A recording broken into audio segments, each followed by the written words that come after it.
ஊர்ல எவ்வளவு பேர் வந்துருக்காங்க, எத்தனை நேரம் ஒரு நேரம் வந்துருக்காங்க, 4 வேலை ஊருக்கு 4 வேலை வந்திருக்கோம். அந்த நேரம் எத்தனை நேரம் கணக்கு பண்ணி குழந்தைங்க சேர்த்து கணக்கு பண்ணி கொடுத்துருங்க. வண்டியில நிட்டாங்கிறாங்க இல்லையா தலைவரே, அவங்க கொடுத்துருக்கோம்.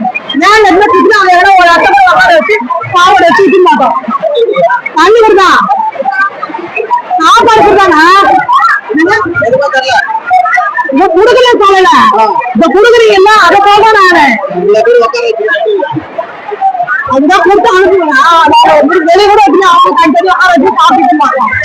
அது சாப்பாடு போடுறதா எடுத்துட்டு வந்தாங்க, எங்களுக்கெல்லாம் உங்களை எடுத்துட்டு வந்தாங்க. இப்ப குடும்பத்துக்கு ஜனங்க வந்து ஒண்ணு நாள் ஒன்று போறாங்க, அவர் போடணும் வேற எதுவும் நான் போடல.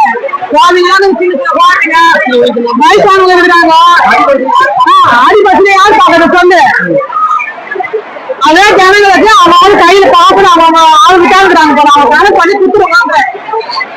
குடுத்துட்டா எங்கன்னா அவங்க வேலை உட்கார வச்சு சாப்பாடு வச்சுட்டு மட்டும் வெளியே கூட அவங்க தண்ணி சாப்பிட்டு உட்கார வச்சு இது மாதிரி கொடுத்தா ஜனங்க ஒன்று மேல ஒன்று அடிப்படும். குழந்தைங்களாம் அங்க வயசாக கொடுக்குறாங்க. அப்பா இந்த மாதிரி கொடுத்தா ஜனங்க பாரு நிக்கிறாங்க பாரு, இந்த நேரம் கிடந்தாலும் அதுக்கு மேல இருக்கும்.